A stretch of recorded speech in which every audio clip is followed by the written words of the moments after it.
Sedikit इसमें buklaman rapper yeah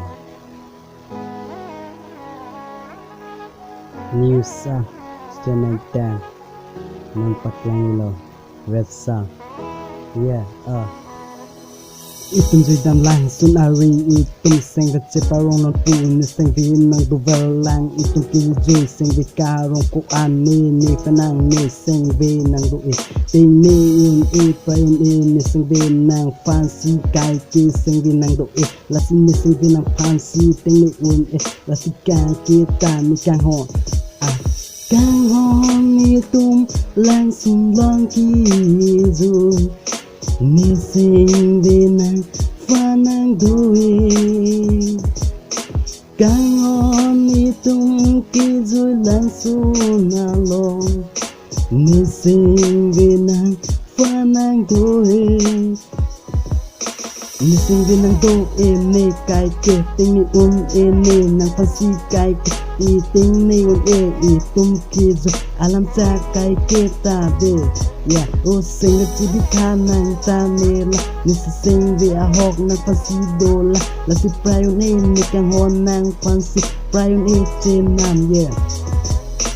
kang hon ni nang fancy sing ni nang do lang sung long ki zu ya la mo nang fancy ni sing de nang do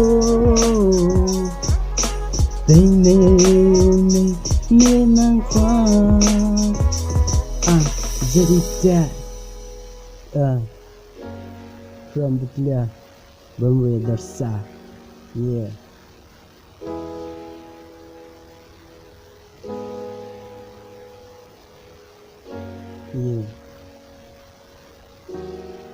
single do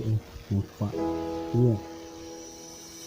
lang son long ki zin lang ki lia bolon ki lang mi aso nang wazin kai kita turbong kai kita sengenang fancy do tingi ni nang fancy kai ki prain ni nang fancy ni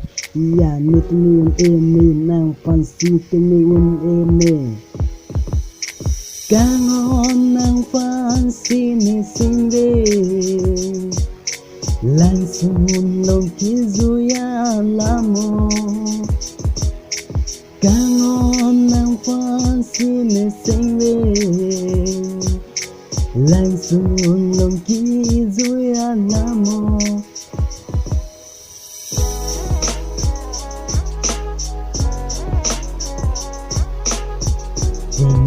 ni singwe nang fan tình yêu nàng fan cai kê praying in si de nàng fan nàng do la si sami nàng ra se bolo tình yêu ni bang super hit alo ni lon in nàng ason fu wan ki ni sing de nàng fasi nàng do ni na